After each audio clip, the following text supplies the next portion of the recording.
Bonjour, bienvenue dans ce live de ce dimanche 26 mai 2024. Je vous salue tous au nom de Jésus et j'espère que vous êtes bien portants dans la présence de Dieu en ce dimanche ensoleillé. Que Dieu vous bénisse. Alléluia. Ce matin, ce jour, cet après-midi, nous allons parler de la réputation de Dieu. Alléluia. Seigneur notre Dieu, notre Père, nous te prions par ton esprit, au nom de Jésus, de nous aider à comprendre ces choses, à les saisir, mais aussi à les pratiquer. Car cet enseignement, je crois de tout mon cœur, est nécessaire pour l'Église définitive. Aide-moi, Seigneur, à parler de ta part, à enseigner ton peuple, à m'enseigner moi-même et à ramener la réputation de Dieu à son zénith. Je te prie, Père, au nom de Jésus. Amen. Amen. Aujourd'hui, Dieu m'a mis à cœur de parler sur la réputation de Dieu. Bien-aimé, Dieu tient beaucoup à sa réputation. Et Dieu aimerait que ses serviteurs, ses enfants, son peuple, puissent la préserver. La réputation veut dire autorité, célébrité, gloire, notoriété, popularité, renom ou renommée. Alléluia. Dieu tient à sa gloire, il tient à son autorité, il tient à sa notoriété, Dieu tient à sa puissance et Dieu tient à sa renommée. Alors, on va prendre quelques écritures pour montrer comment Dieu tient vraiment à sa réputation. Alléluia. Suivez très bien parce que ce message va vous secouer, va nous secouer, va nous amener à comprendre pourquoi Dieu est attristé à cause de sa réputation qui est souillée, qui est ternie. Allons-y dans la parole de Dieu dans le livre de Exode, où Dieu parle. Il parle de lui-même. Alléluia. Bien aimé, si Dieu était un homme, on l'aurait traité de narcissique. Dieu s'aime. Il n'est pas seulement amour. Il n'aime pas seulement son peuple, mais il s'aime lui-même. Or, il est impossible d'aimer les autres si on ne s'aime pas soi-même. Aime ton prochain comme toi-même. Dieu est amour. Il ne peut pas t'aimer s'il ne s'aime pas lui-même. Dieu ne peut pas valoriser ta réputation s'il néglige sa propre réputation. Il est question aujourd'hui de la réputation de Dieu. Lisons dans Exode 34, le verset 6 à 7. Alléluia. Ici, c'est Dieu qui parle lui-même. Il parle de lui. On peut commencer par le verset 5. L'Éternel descendit dans une nuée. C'était là auprès de lui et proclama le nom de l'Éternel. L'Éternel se tient auprès de Moïse et il proclame, non pas un autre lui-même Dieu. Verset 6. Et l'Éternel passa devant lui, devant Moïse, et s'écria, l'Éternel, l'Éternel, Dieu miséricordieux, compatissant, lent à la colère et riche en bonté et en fidélité. Qui parle de Dieu? Dieu lui-même. Alléluia. Amen.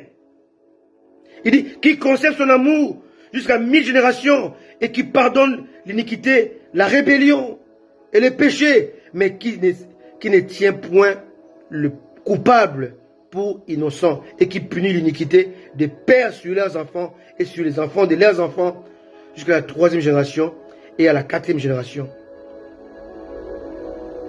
8. Aussitôt Moïse s'inclina à terre et adora. Et il dit, Seigneur, si je trouvais grâce à tes yeux, que le Seigneur marche lui-même au milieu de nous, car c'est un peuple au cou raide pardonne nos iniquités et nos péchés, et prends-nous pour ta possession. Alléluia. Dieu parle de Dieu. Alléluia. Donc Dieu tient à sa réputation. Alléluia. Mais de nos jours, la réputation de Dieu est ternie à cause du péché. Alléluia. Et je vais vous montrer comment le peuple de Dieu a essuyé la réputation de Dieu. Dans 1 Samuel 4, versets 1 à 22, on voit que Israël était en guerre contre les Philistins. Israël avait confondu le Dieu de l'arche et l'arche de Dieu. Le Dieu de l'arche fallait avoir une relation avec lui. Il fallait conserver sa réputation. Il fallait valoriser, il fallait vulgariser sa réputation. Mais l'arche de Dieu était un coffret doré qui était l'image de la présence de Dieu qui demeurait dans le lieu très saint. Mais l'arche de Dieu n'est pas le Dieu de l'arche. L'arche de Dieu était un objet glorieux, certes, mais qui n'était pas Dieu de l'arche. Il était dans le péché. Il vivait dans la désobéissance. Il avait souillé la réputation de Dieu. Ils avaient rejeté l'arche de Dieu. Mais pendant le trouble, le temps de trouble, ils ont appelé l'arche de Dieu. Alléluia. Avant de commencer cette histoire, lisons encore Ésaïe 45, verset 5, où Dieu parle de lui-même. Ésaïe 45, verset 5. Je suis l'Éternel. Il n'y a point d'autre Dieu que moi. À part moi, il n'y a point d'autre Dieu. Je te sais avant que tu me connaisses. Je te sais avant que tu me connaisses. C'est afin que l'on sache du soleil levant au soleil couchant qu'à part moi, il n'y a point d'autre Dieu. Je suis l'Éternel. Il n'y a point d'autre. Je forme la lumière. Je crée les ténèbres. Je donne la prospérité. Et je crée l'adversité. Moi, l'Éternel, je fais toutes ces choses. Les cieux répondent d'en haut. Et que les nuées laissent couler la justice. Que la terre s'ouvre. Et que le salut, il fructifie. Et qu'il en sorte à la fois la délivrance. Moi, l'Éternel, je crée ces choses. Malheur à qui conteste avec son Créateur. Vase parmi des vases de terre. L'argile, dit-elle, à celui qui l'a façonné. Que fais-tu? Et l'œuvre, dit-elle, à l'ouvrier. Tu n'as point de main.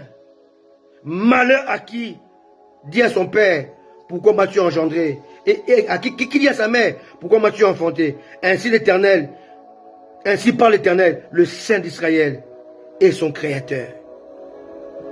Vais-on me questionner sur l'avenir? Mais donnerez-vous des ordres sur mes enfants et sur l'œuvre de mes mains? C'est moi qui ai fait la terre. C'est moi l'Éternel. Ce sont mes mains qui ont déployé les cieux. C'est moi qui ai disposé toute leur armée. C'est moi qui ai suscité Sirius dans ma justice. Alléluia. Dieu parle de lui d'une manière assez étonnante. Parce que Dieu tient à sa réputation. Alléluia.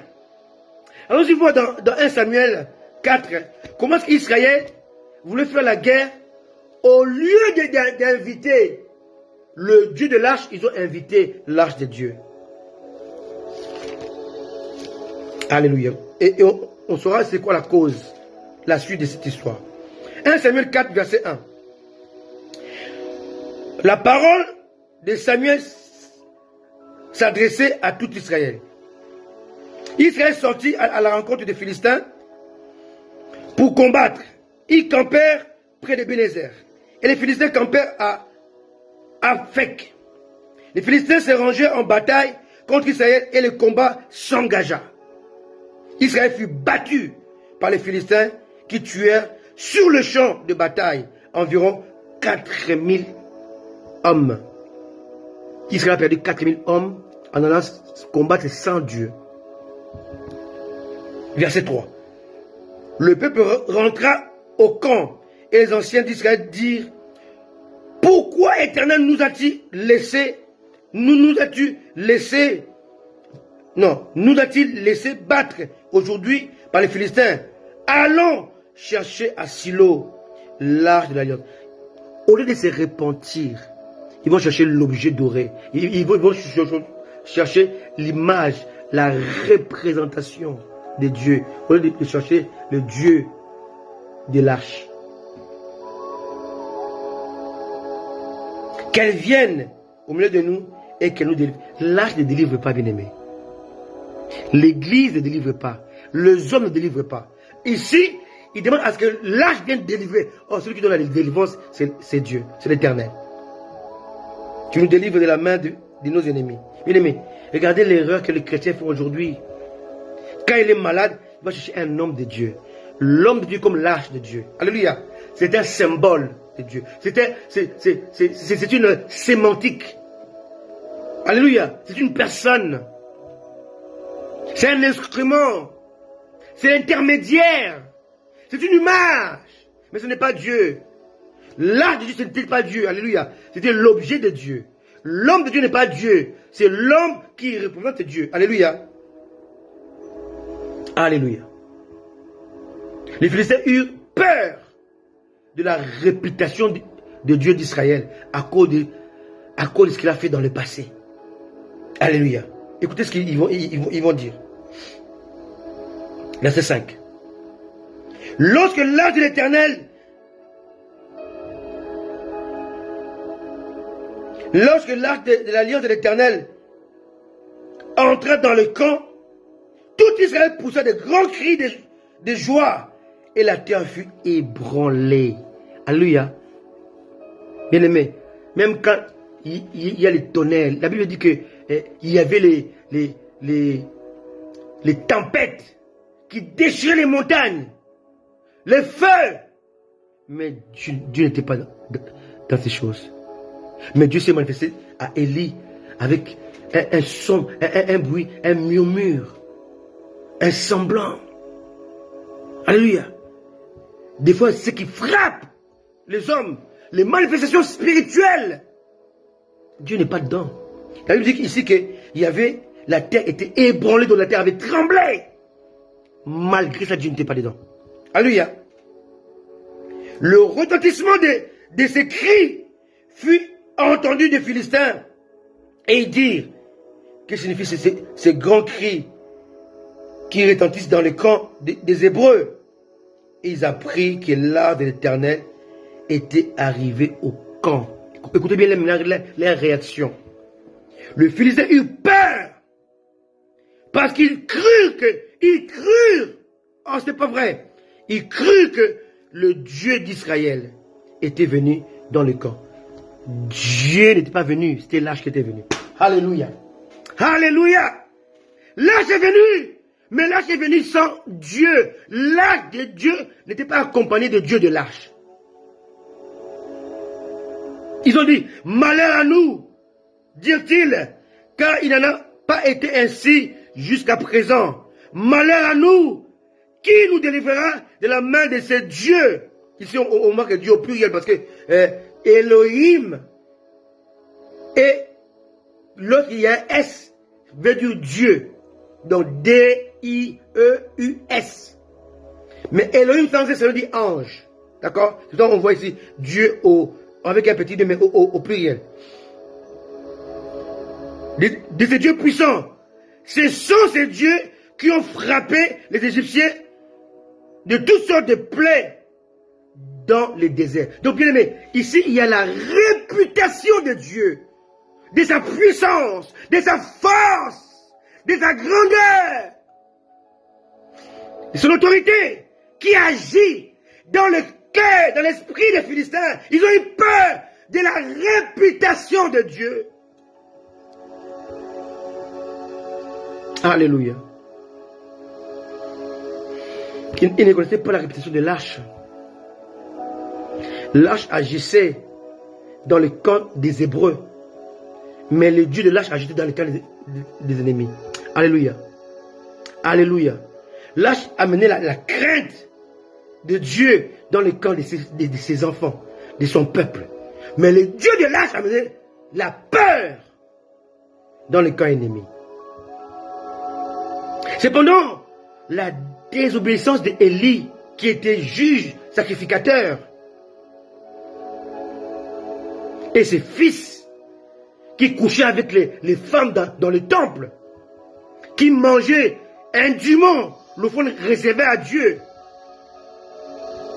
leur péché, Élie était négligent, il laissait ses fils faire n'importe quoi.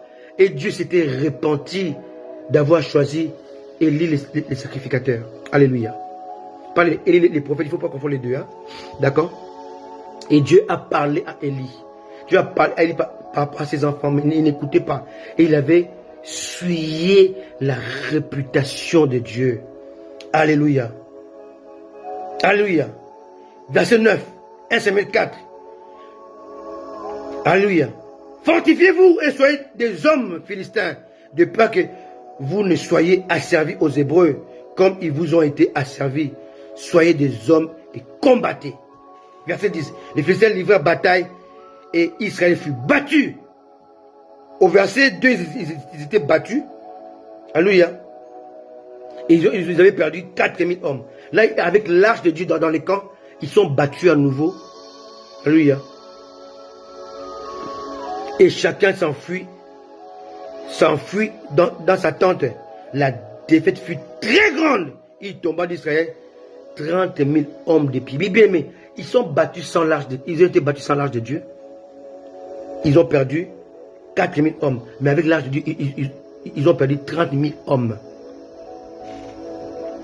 L'arche de Dieu fut prise. Et les deux fils d'Élie, Ophni et Phinehas, moururent. Bien-aimés, pourquoi ils sont morts? Et si vous suivez aussi jusqu'à la fin, on parle de Ichabod. Alléluia. Au verset 21, on parle de Ichabod. Alléluia. Parce que l'enfant qui était né après avoir perdu l'arche de Dieu montrait que la gloire de Dieu était bannie. Bien-aimés, ils ont perdu 4000 hommes sans l'arche de Dieu. Mais avec l'arche de Dieu, ils ont perdu 30 000 hommes. Pourquoi? Parce qu'ici, il y a question de la réputation de Dieu. Alléluia. Ils ont bafoué sa réputation. Ils ont considéré son arche plus que lui, le Créateur. Alléluia. Alléluia. Alléluia. Alléluia. Bien-aimés, aujourd'hui, je parle avec vous sur la réputation de Dieu. Croyez-moi, à chaque fois que, étant chrétien, que vous posez des actes, il en est question de la réputation de Dieu. Je connais un homme de Dieu. Il disait, quand quelqu'un venait, il dit, papa, prie pour moi. Il dit, si je prie pour toi, j'engage Dieu. Alléluia. Bien-aimé, quand vous parlez, quand vous vous comportez, là où vous travaillez, à l'école où vous êtes, dans le milieu où vous êtes, dans votre famille, vous engagez la réputation de Dieu. Alléluia. En apportant l'arche de Dieu dans le corps. Les enfants d'Israël, ils ont engagé la réputation de Dieu. Voilà pourquoi Dieu les a frappés plus qu'avant. Après, ils avaient perdu 4 000 hommes. Et là, ils ont perdu 30 000 hommes. À cause de la réputation de Dieu. Et qu'en est-il de l'église définitive aujourd'hui, l'église actuelle, l'église des temps de la fin? Alléluia. Cette église dans laquelle nous sommes a terni la réputation de Dieu. Elle est ternie à cause de comportements éhontés de certains hommes de Dieu. Il y a désormais plus de chrétiens dans les maisons que dans les assemblées. À cause de certains pasteurs véreux et cupides cupide. Il y a beaucoup de chrétiens qui ont abandonné la foi. Moi-même, je connais des sœurs, des frères qui ont laissé tomber Jésus, qui sont devenus musulmans. Je connais des hommes qui sont devenus bouddhistes. Je connais des chrétiens évangéliques qui sont redevenus catholiques. Alléluia. Alléluia. Et aux chrétiens aujourd'hui, dans l'église, on compte plus de divorces que chez les païens. Le pasteur divorce sans crainte. Les chrétiens divorcent sans crainte. Avant, ce n'était pas le cas. Alléluia. Alléluia. Est-ce que l'église de Jésus ne voit-elle pas toutes ces réalités? Il y a de plus en plus des escroqueries dans le milieu chrétien. Les chrétiens sont plumés. Ils sont débrouillés, ruinés. Et c'est sous nos yeux complices. Mon épouse avait une entreprise. Et maman, elle prenait l'argent de ses bénéfices, elle le mettait pour payer la salle, pour prendre soin des chrétiens. Il y a une sœur qui devait finir ses études.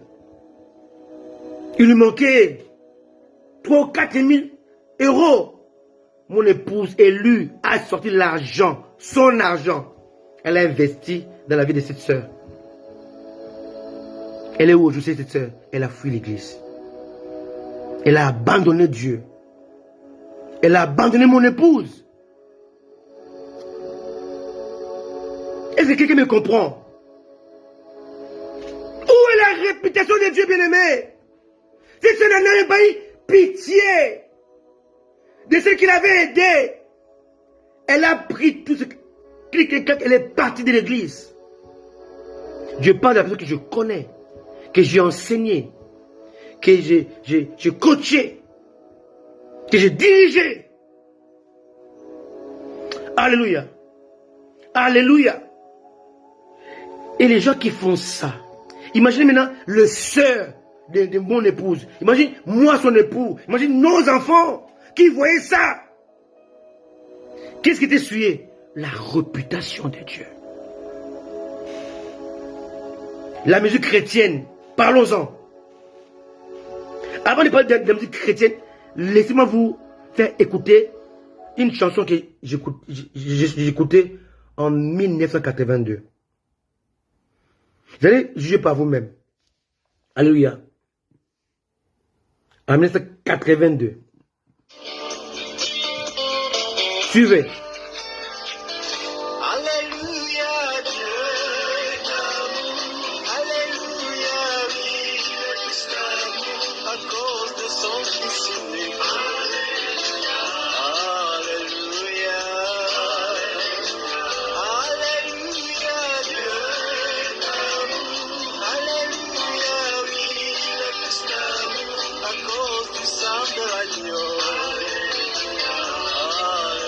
Alléluia Seigneur.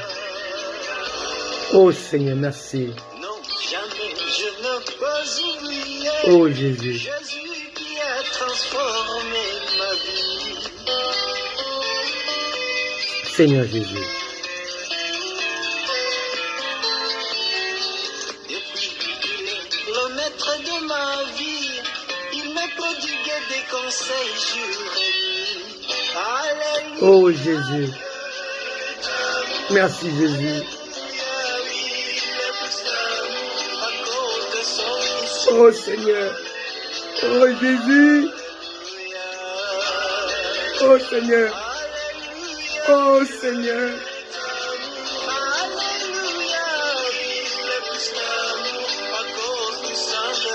Merci Jésus. Merci Seigneur. Écoutez les paroles. Écoutez les paroles. Merci Dieu que tu m'as donné Jésus, qui m'a prodigué des conseils. Écoutez ça, bien-aimé. Écoutez ça, écoutez ça. Merci Dieu. L'opulence n'est pas une cause Oh Jésus. Alléluia, Dieu. Alléluia, il est plus qu'à nous à cause de son Fils unique. Alléluia.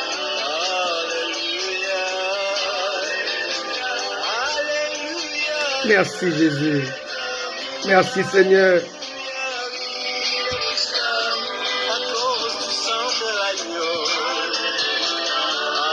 Bien-aimé, bien-aimé, est-ce qu'il n'y a pas de blabla? Alléluia. Le thème est connu. Alléluia. Le thème est connu. Dieu est amour à cause de son Fils unique. Il est amour à cause du sang de l'agneau. Le thème est connu. Les choses nous transportent, nous amènent dans les trônes de Dieu. Les salut nous amènent les pieds de la croix, au bas de la croix. J'écoutais des chants. J'écoutais ces choses, j'étais adolescent, j'étais encore enfant. J'avais presque l'âge de ma fille Emmanuel. Dieu était tout pour moi. Et quand j'écoutais ces chants, je m'enfermais dans la chambre de la prière. Oh Dieu.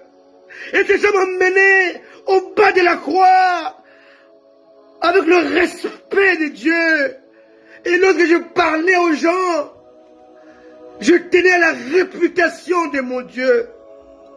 La chanson m'amenait à comprendre qu'il était important de maintenir la réputation de Dieu. De ne pas la souiller, de ne pas la ternir, de ne pas la bafouer. Ces chants datent de 42 ans. Ces chants à 42 ans. Mais quand j'écoute encore aujourd'hui, elle est à l'actualité. Ce groupe s'appelle Sangoma Lamu. Bonne nouvelle. Alléluia. Alléluia. Et ce genre de chansons ne se fait plus. On ne l'écoute plus à l'église. La musique chrétienne ne donne plus gloire à Dieu parce qu'elle est corrompue. Elle ne touche plus les cœurs affamés pour Christ. Elle n'interpelle plus le cœur tortué et confus. Elle n'amène plus les gens à la vraie repentance. Désormais, les chrétiens sont mal convertis. Pas dire inconvertis, mal convertis. La conversion n'est pas la bonne. Les bases de la conversion n'est pas les vraies bases. Alléluia. Elle est convertie, mais si un homme vient, il est friqué. La sœur oublie sa foi. Elle est convertie, mais si une femme vient, elle est très belle. Elle est d'une famille riche. Les frères oublient sa foi. Combien aujourd'hui d'hommes de Dieu, des frères, qui ont abusé des jeunes filles par Internet. Et combien de jeunes filles aujourd'hui aussi sont allées se marier en Afrique via l'Internet. Le vrai amour qui vient de Dieu n'existait plus. La musique a amené la corruption. On a vu récemment au stade, un frère a joué. Ça crée la polémique. Pas parce qu'il y avait des images diaboliques. Et dans ce concert-là, il n'y a pas eu un moment où il fallait amener les gens à comprendre que Jésus-Christ est Seigneur. Il n'y a pas eu un moment où un prédicateur prêche la parole de Dieu pour les gens à la repentance. Les gens sont venus, ils buvaient le champagne dans un concert chrétien. Ils dansaient. Ils chantaient même sur du monde dans le concert. Alléluia. C'est cette musique que je viens vous mettre. Alléluia, Dieu est amour. Alléluia, il est plus qu'amour. À cause de son Fils unique, le Rédempteur, à cause du sang de l'agneau, la rédemption. Cette musique-là, dans ces années-là, elle visait la repentance, elle visait la conversion, elle visait la réputation de Dieu. Quand tu l'écoutais, bien aimé, aujourd'hui, je ne vois plus cela, mais à l'époque, quand j'étais jeune dans les années 80, au début, quand il y avait un deuil, même si dans cette famille-là, les gens ne prient pas, mais on met les chansons de Dieu. Parce que le château de Dieu a amené l'apaisement, a amené la paix, a amené la quiétude, a amené la consolation. Aujourd'hui, ce n'est plus le cas. Parce que les gens sont mal convertis. Le base de la conversion n'est plus la même. Les gens ne sont plus inconvertis. Je pouvais encore un inconverti qui va recevoir Jésus. Mais un mal converti est dangereux. Parce qu'il croit qu'il est dans le Seigneur, mais il n'est pas. Il croit que Dieu est avec lui, mais Dieu n'est pas avec lui. Ce sont des gens qui vont prendre l'âge de Dieu. Alléluia. Ils vont porter les noms chrétiens, ils vont porter la Bible. Il faut comme les enfants d'Israël. Ils vont prendre l'âge. Dieu dit, l'âge va me délivrer. Et quand tu lui parles, dis, sans effet au nom de Jésus-Christ. Alors que Jésus ne le connaît pas. Lui-même ne connaît pas Jésus. Le Jésus qu'on lui a présenté n'est pas le vrai Jésus. C'est un Jésus qui accepte la fornication. C'est un Jésus qui accepte l'adultère. C'est un Jésus qui accepte les divorces chrétiens. C'est un Jésus qui accepte les alcooliques chrétiens. Les fumeurs chrétiens. Alléluia. Un Jésus avec des bases incongrues, néfastes, diaboliques. Les mal convertis. L'église est remplie de mal convertis. Sa conversion n'est pas la bonne. Elle n'est pas précédée par la repentance. On doit se repentir premièrement. Après on va se convertir. Il y a un temps, il y a un cheminement. La conversion c'est une conséquence de la repentance. Mais toi tu es converti sans te repentir. Alléluia. Et les prédications aujourd'hui, parlons-en un peu. Elles ne sont plus christocentriques. Regardez-moi les chants que je viens de vous mettre. Une chanson christocentrique. Alléluia, Dieu est amour. Alléluia, il est plus qu'amour. À cause de son Fils unique. À cause de sa mort, du sang de l'agneau. Alléluia. Les apôtres, dans Acte 1, à la fin des actes des apôtres, il y a seulement 3 messages. Jésus, baptême, Saint-Esprit. Il n'y a pas plus que ça. Alléluia. Jésus, as-tu cru en Jésus? As-tu reçu le baptême? As-tu été baptisé Saint-Esprit? Ces 3 choses-là, 3 bases. Jésus, baptême, Saint-Esprit. Crois-tu en Jésus? Oui. Veux-tu baptiser? Oui. Veux-tu recevoir le Saint-Esprit? Oui. C'était ça le message. Alléluia. Aujourd'hui, le message d'aujourd'hui, les mariages, les voyages, la prospérité, la guérison, la bonne santé, la longévité, la richesse incertaine. On a oublié les baptêmes par immersion. On a oublié la conversion. On a oublié la repentance. On a oublié les noms de Jésus. On a oublié le sang de l'agneau. Alléluia. Et pourtant, la réputation de Dieu doit être défendue. Dans nos prières, d'ailleurs Jésus qui t'a dit quoi? Quand il a enseigné sur notre Père. Ses disciples lui ont dit, Seigneur, enseigne-nous comme Jean enseigne à ses enfants, comment prier. Il dit, quand vous priez, dites, notre Père qui est aux cieux. Cela veut dire que vous devez considérer sa grandeur, sa dimension, sa force, sa puissance, son autorité, sa réputation. Notre Père qui est aux cieux, que ton nom soit sanctifié. Cela veut dire que ton nom ne soit pas mélangé avec d'autres noms. Que ton nom ne soit pas associé avec d'autres noms. Que ta réputation soit conservée, soit gardée jalousement. Que ton nom soit sanctifié. Apprenez à veiller sur la sanctification du nom de Dieu, sur sa réputation. Alléluia. Voilà la clé même de la prière, la clé de l'efficacité de votre prière. Le nom de Dieu doit être sanctifié. On doit veiller sur sa réputation. Alléluia. Que veut dire que ton nom soit sanctifié? Que ta réputation soit maintenue, soit conservée, soit préservée. Sois respecté. Alléluia. Alléluia. Dans les temps passés, les gens craignaient les noms de Dieu. Parce que les hommes de Dieu qui portaient le nom de Dieu, c'est respecter eux-mêmes. Alléluia. Alléluia.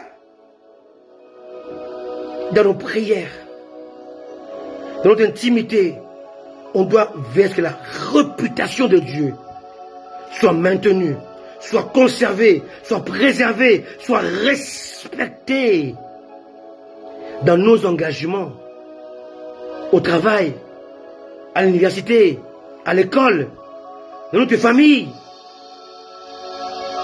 Ma maman, elle est là présente. Elles savent, elles me connaissent dans toute ma famille. Si vous faites vos mariages, vous faites les samedis soirs, moi je pars avant 23h minuit. Parce que je tiens à la réputation de mon Dieu. Parce que dimanche, je dois servir le Seigneur.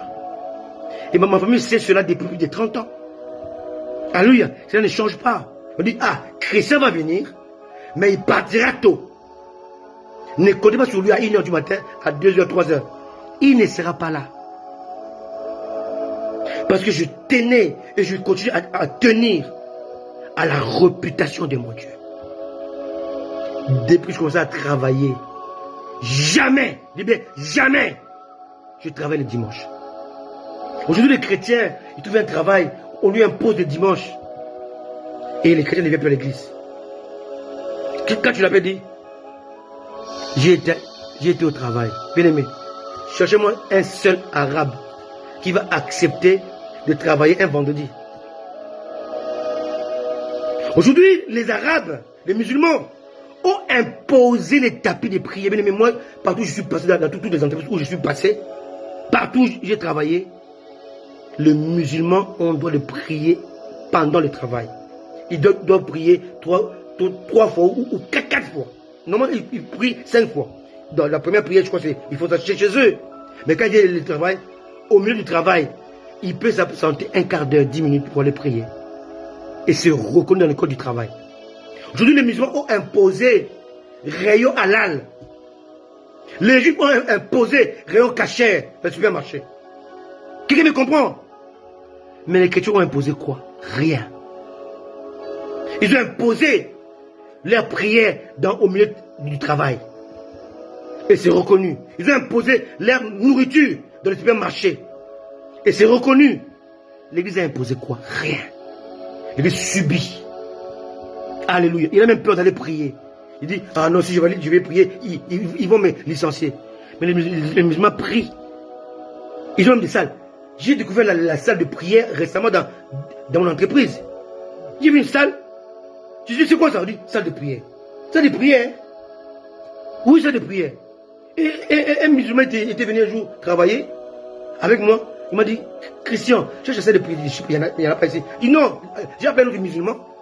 Il m'a dit, ah, s'il y en a, tu vois, si tu vas vers les toilettes là, à gauche là, il y a une salle. Je sais, c'est pas possible. Alléluia. Ils ont imposé une salle de prière. Ils ont imposé la nourriture dans les supermarchés. Des chrétiens. Quelqu'un me comprend ça? Parce qu'ils tiennent à la réputation de leur Allah. Alléluia. Alléluia. Alléluia. Alléluia. Alléluia. La réputation de Dieu doit être maintenue, doit être défendue. Je connais quelqu'un dans la Bible qui veillait à la réputation de Dieu. On va le voir, il s'appelle Moïse. Exode 32, on va le voir. Et je crois que je vais m'arrêter par là. Alléluia. Ça sert à rien d'aller long dans les messages et surtout, on n'a rien à dire. Alléluia. Moïse parle à Dieu par rapport à sa réputation. Non pas de Moïse, mais de Dieu. Dieu était en colère. Il voulait exterminer son peuple. Mais Moïse, qui connaissait Dieu, sa valeur, sa hauteur, sa dimension, sa puissance, sa gloire, il veillait à sa réputation. Et on va le lire ensemble. Exode 32, verset 9. Non, commençons même par les versets 7. L'Éternel dit à Moïse, va, descends, car ton peuple, écoutez bien, Dieu dit à Moïse, au sujet de son peuple à lui, le peuple d'Israël, car ton peuple, donc c'est le peuple de Dieu, mais c'est le peuple de Moïse, car ton peuple que tu as fait sortir du pays d'Égypte, s'est corrompu. Dieu déteste l'idolâtrie, bien-aimé, parce qu'ils avaient fait un veau d'or. C'est corrompu. Ils se sont promptement écartés de la voie que je leur avais prescrite.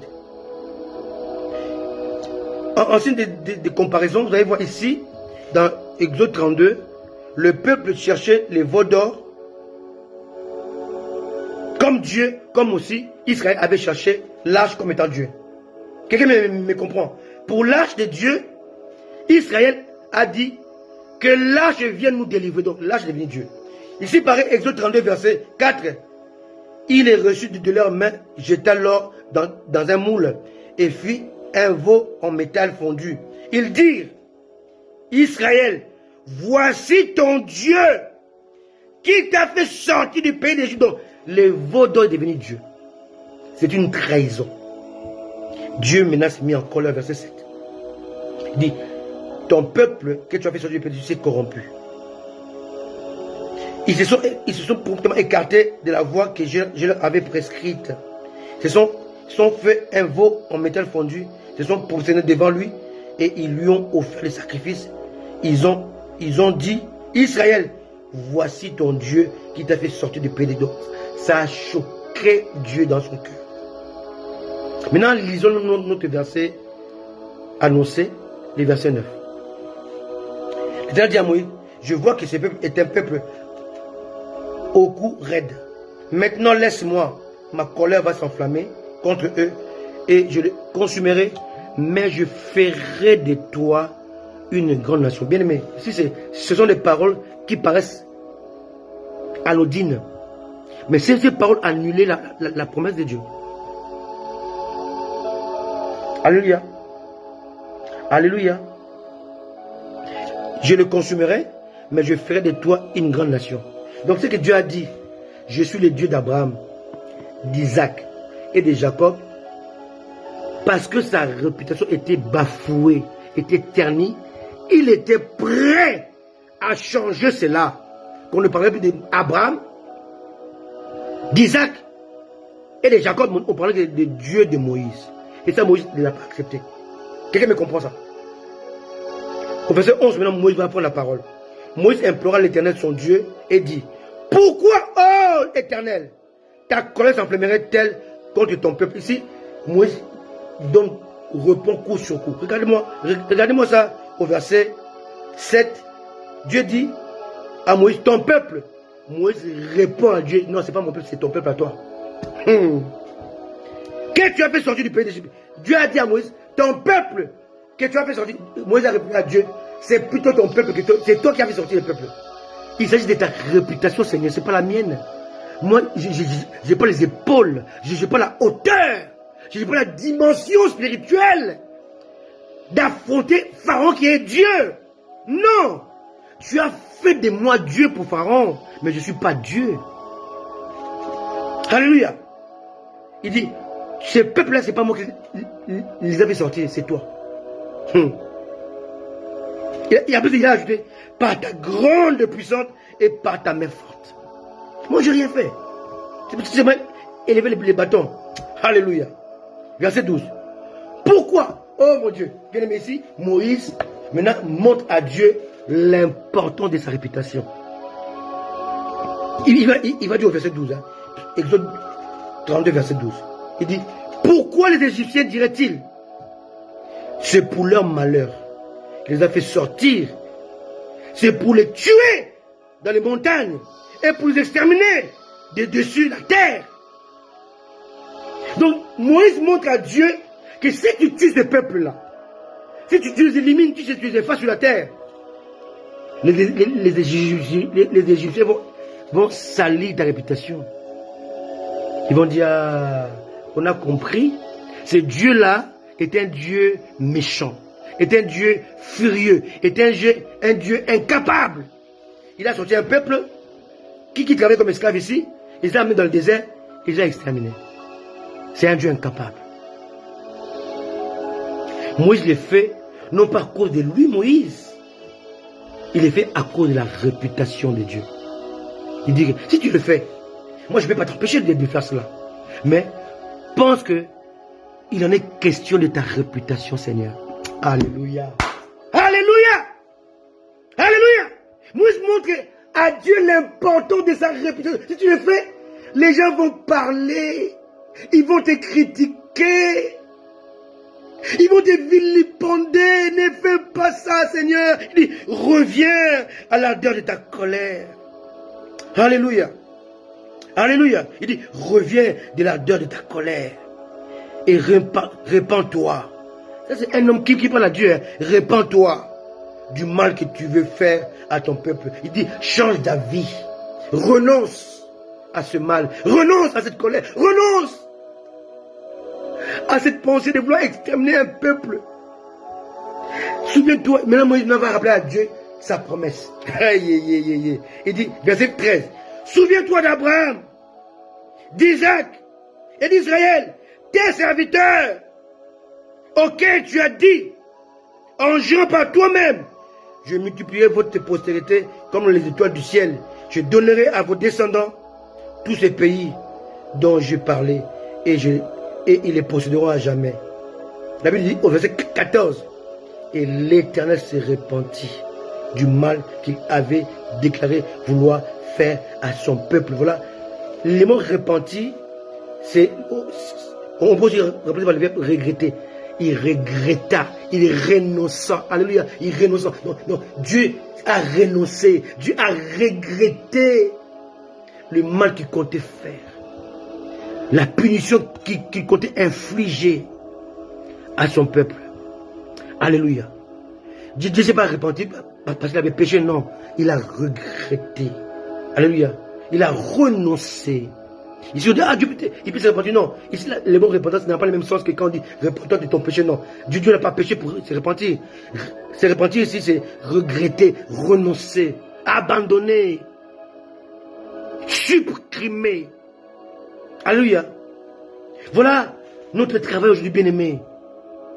Veillez à la réputation de Dieu. Moïse le savait. Il savait que c'était un Dieu qui s'aimait. Je suis l'Éternel. Il n'y a pas d'autre Dieu en dehors de moi. Je suis le Tout-Puissant. J'ai créé les gens avec mes mains. Je crée ceci, je crée les autres. Je fais. Personne ne peut faire comme moi. Moïse a dit, si tu le fais, toute cette déclaration tomberait dans l'eau. Alléluia. Voilà pourquoi Moïse ne peut être égal à aucun nom sur la terre de Jésus. La Bible le dit, personne ne peut être comparé à Moïse. Parce que Dieu lui parlait comme son ami, comme son frère. Alléluia.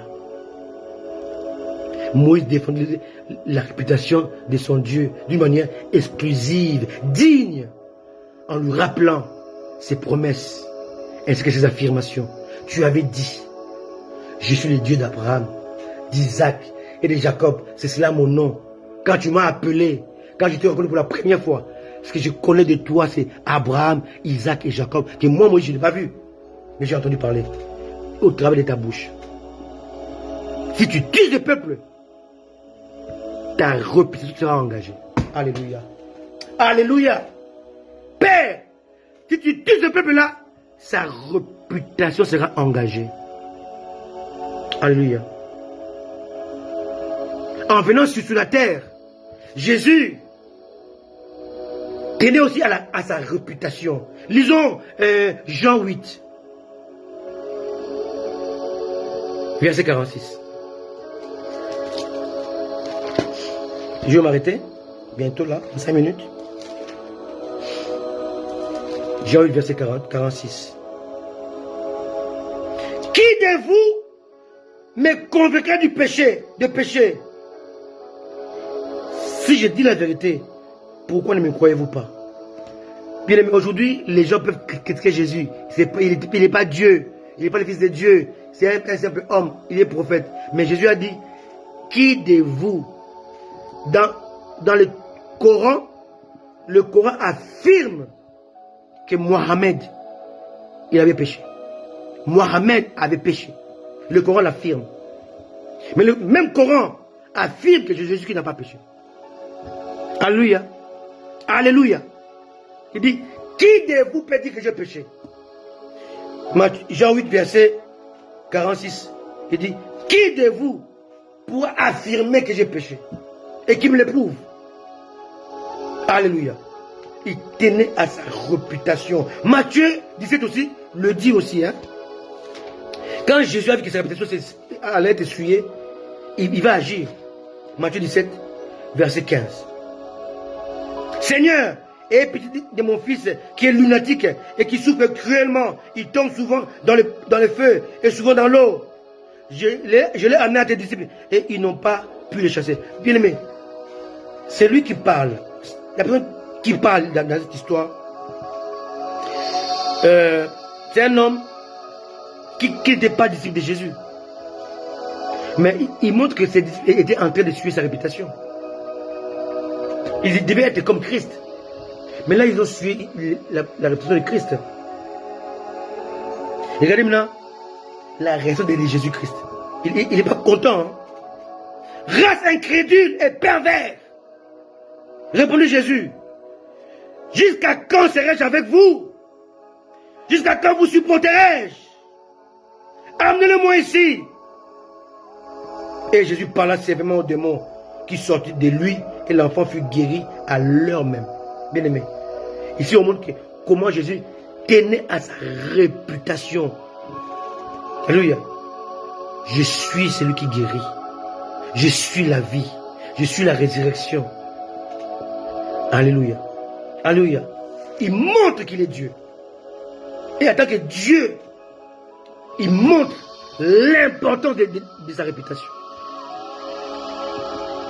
Alléluia. Bien-aimé, à chaque fois que vous parlez, à chaque fois que vous posez des actes, il est question de la réputation de Dieu. Alléluia. Alléluia.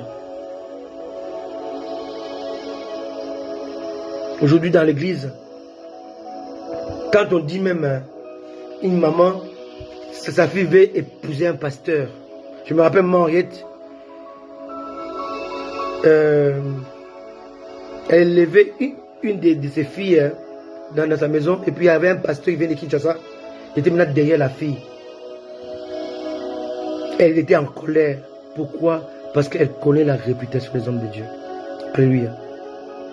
Alléluia. Avant, si on disait que ta fille va épouser un pasteur, c'était la joie. Maintenant, aujourd'hui, c'est plus le cas. Parce que la réputation des hommes de Dieu, elle est essuyée. Alléluia. Alléluia. Alléluia. Je vais m'arrêter pour vous dire ceci, pour nous dire quel est notre rôle face à cette désolation que nous voyons à l'église. Les chantres, tous les chantres, quasiment tous les chantres, sont devenus des pasteurs. Tous, sans exception. Connus, hein. Tu vois? Pasteur Moïse Mbiye, pasteur Mike Kalambay, pasteur Moïse Matuta, pasteur Henri Papa, pasteur Franck Moulaja. Tous ces gens-là qui étaient autrefois pasteur Atoms. Tous ces mondes-là qui chantaient sont devenus des... Pourquoi? À cause de l'argent. À cause de l'argent. Et quand ils le font, ils dénaturent l'appel de Dieu. Ils dénaturent la fonction pastorale. Ils dénaturent les ministères. Ils dénaturent la position. Asaph était chantre. Asaph était un adorateur. Il en est mort. Il est mort adorateur. Asaph n'a jamais cherché à devenir prophète. Alléluia. D'ailleurs, si vous suivez l'histoire de David, il appréciait mieux être adorateur que roi. Alléluia. Parce que dans ses intentions, il n'y avait pas l'argent, il n'y avait pas la gloire. Il y avait l'amour de son Dieu. Alléluia. Alléluia. Quel est notre rôle face à cette désolation? Tous ceux qui sont sacrifiés en Christ doivent veiller à la réputation de Jésus. Notre Seigneur doit être craint. Notre Seigneur doit être honoré. Notre Seigneur doit être respecté. En ces temps de la fin, Christ est comparé aux créatures à cause de la distraction de l'Église. Cela est vraiment pitoyable. Il y a des gens, les églises au Congo aujourd'hui, tu peux insulter Jésus. Les gens s'en moquent. Mais quand tu insultes leur pasteur, ils vont payer les chaînes YouTube, les chaînes de télévision pour te répondre. Qui les a sauvés? Jésus ou leur pasteur? La réputation de Dieu est dénaturée, est diluée, est ternie, est vilipendée. À cause des serviteurs de Dieu, véreux, cupides, amoureux de l'argent, adultères, hypocrites, menteurs et démoniaques. Église, levez-vous. Lèvons-nous. Défendons la réputation de notre Dieu. Que Dieu vous bénisse. Moi et élu, nous serons toujours là pour vous apporter ainsi dit l'Éternel. Prions le Seigneur. Notre Père, notre Dieu, nous te bénissons pour cette parole. Et nous comprenons, Père éternel, que dans ces temps de la fin, il y a un problème crucial, un problème important à résoudre. La réputation de Dieu. Alléluia. Alléluia. Tu es là, pasteur, mais tu trompes ta femme. Les gens le savent. Ils ne croient plus à ton Dieu. Sa réputation est diluée, est souillée, est ternie. Mais tu continues à être pasteur. Tu continues à faire semblant de prêcher la parole de Dieu. Un jour, j'étais à l'ambassade. Et à l'ambassade, j'ai vu une fille. Une fille qui était plus jeune que moi. Elle s'embrassait avec un garçon. Et venant des Bantous, des gens qui sont venus d'Afrique, quelque chose que nous ne faisons pas devant les gens. Mais elle s'est comportée comme une sorte de blanche. Parce qu'elle était née en Europe sans doute.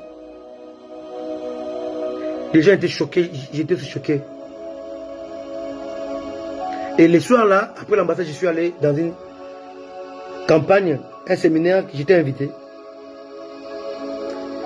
Et j'étais assis dans la salle. Vous savez, chez les Africains, l'église ne compte jamais à l'heure. Hein? Et l'heure annoncée, ce n'était pas l'heure qu'on devait commencer. Moi j'étais là à l'heure annoncée. Et une heure après, il y avait personne dans la salle.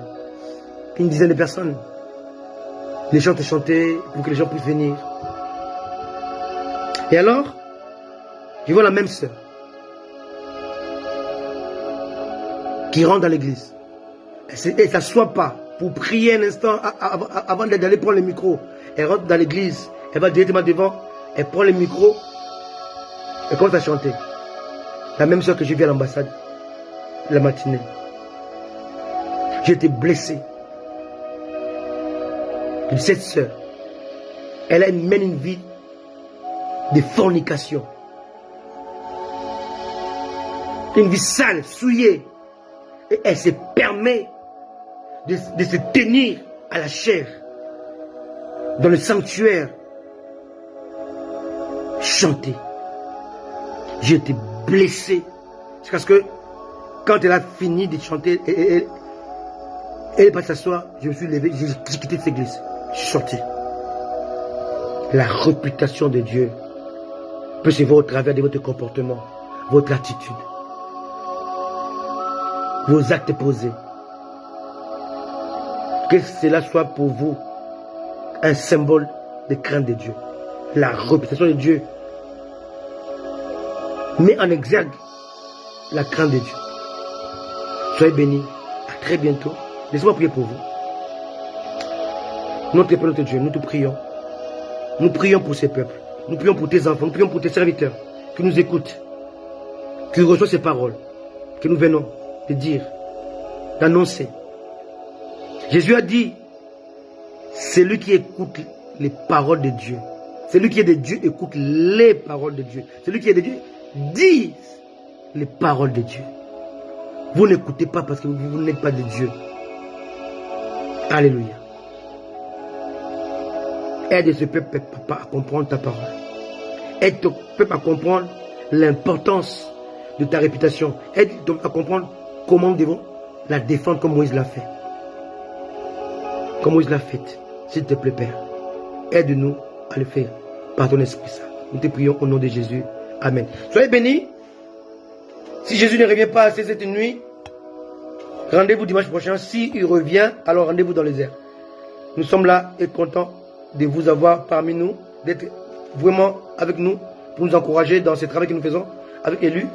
Nous vous bénissons infiniment et nous vous disons à très bientôt dans la paix du Seigneur. Comme j'ai toujours dit, soyez conséquents avec Dieu. À très bientôt. Ciao. Bye bye. Alléluia. Merci Jésus.